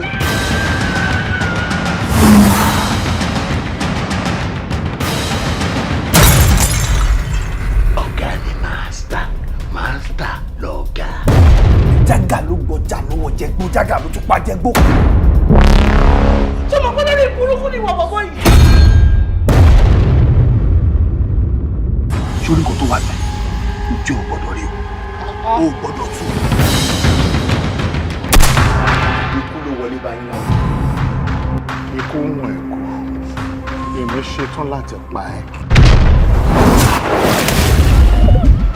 ó ní láti fi bọ̀bọ̀ yìí kí ìran gangan ni bọ̀bọ̀ ìfẹ́. torí gbogbo nǹkan tó ṣẹlẹ̀ ní location kò ṣẹlẹ̀ jágà. wetin concern action èpo ní tèmi pẹ̀lú action. actor nìyá yín. sọ̀rọ̀ fojú mi. gbogbo nǹkan ni mo lè gbà tí pátá mi bá jábọ́. kí ló máa ṣẹlẹ̀ tí pátá bá jábọ́? ó máa dé. àwọn ní pátá yóò ṣe é ìdánù jáde. pátá tí ń gbóòórùn lẹ o.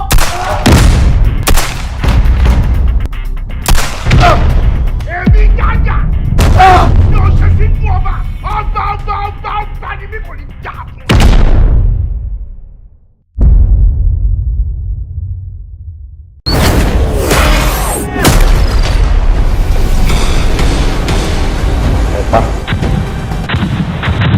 Starboy sinimá ńlá kan sọ ti jáde. Starboy prime story tó gbóná lálágbóná jọjọ. Ó kọjá àfẹnuròyìn, ó ti jáde wá lórí YouTube. Àwòtúnwò ni ó lè kú o. Cinema to Starboy. If your phone no get 3 cameras, no enter club. If you no get money, you no day. Igbórere ni ti gbẹ́gi àná wọn tọ̀gá. Má dúró máa wọ sẹ̀ máa wàrà ro. Starboy the den of kidnappers. Ajínigbé agbẹnipa. Wọ́n dájú bí agbẹ́gàgùn. Ẹ̀mí èèyàn jẹ́ nǹkan lójú àwọn eléyìí. Timbola àti Tìṣúbì. Ó yá no retreat no surrender. Àbẹ̀tẹ̀ gbaná ojú ajá ṣẹ̀jẹ̀ ojú ogun lè. That is inevitable.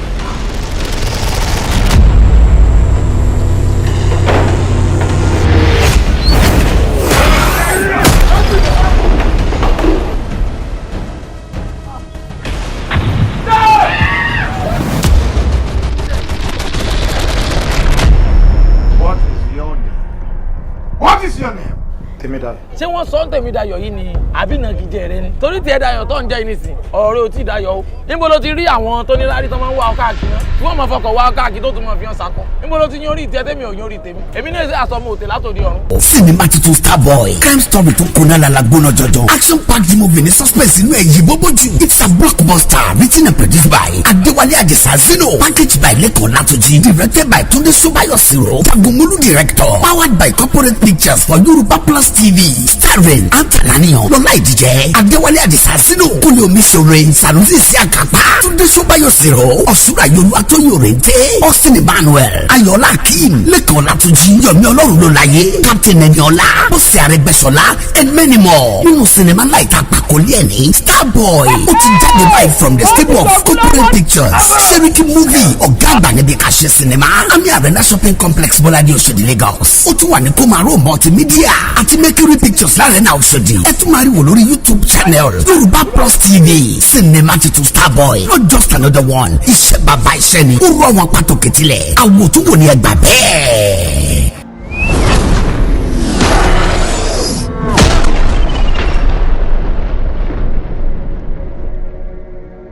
Tìyílá bó o bá wọlé bí fìtílà bó o bá wọlé ìmọ̀lẹ̀ á tàn òkùnkùn á paradà ìmọ̀lẹ̀ á tàn òkùnkùn á paradà.